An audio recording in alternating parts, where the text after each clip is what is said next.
இயக்குனர் மோகன்ஜி அவர்களின் திரௌபதி 2 திரைப்படம் வர பொங்கல் அன்னைக்கு ரிலீஸ் ஆகுது. இதோட ட்ரைலர் இன்றைக்கி சாயந்தரம் ரிலீஸ் ஆகிருக்கு. இந்த படம் ஒரு மிகப்பெரிய வெற்றி படமாக அமையணும். ஏன் அப்படின்னா இந்த படத்தோட கதைக்களம் அப்படி.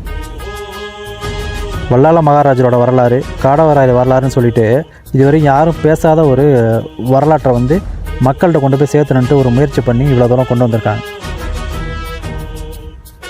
படத்துக்கு முன்னாடியே அவ்வளோ பெரிய சர்ச்சை, ஒரு பாடலை வச்சு அவ்வளோ பெரிய சர்ச்சை வேலையை பார்த்தாங்க. இது எல்லாத்தையும் தாண்டி ஒரு தடைகள்லாம் தாண்டி பெரும் முயற்சி எடுத்து இந்த படத்தை திரை வரைக்கும் கொண்டு வந்துட்டாங்க. இந்த படத்தை வெற்றி படமாக மாற்ற வேண்டியது நம்மளோட கையில் தான் இருக்குது. எல்லோரும் பொங்கலுக்கு ரொம்ப ஆவலாக இருந்திருப்போம், ஜனநாயகன் பராசக்தின்ட்டு. இப்போ நம்ம படம் வருதில்ல, ஸோ நம்ம தான் அதை கொண்டாடணும். எல்லார்ட்டையும் இதை கொண்டு போய் சேருங்க. எல்லோரும் படத்தை பாருங்கள்.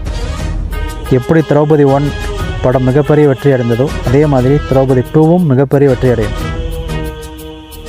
படக்குழுவினருக்கும் இயக்குனர் மோகன்ஜி அவர்களுக்கும் என்னுடைய வாழ்த்துக்கள் தெரிவிச்சுக்கிறேன். கண்டிப்பாக அந்த படம் மிகப்பெரிய வெற்றி அடையும்.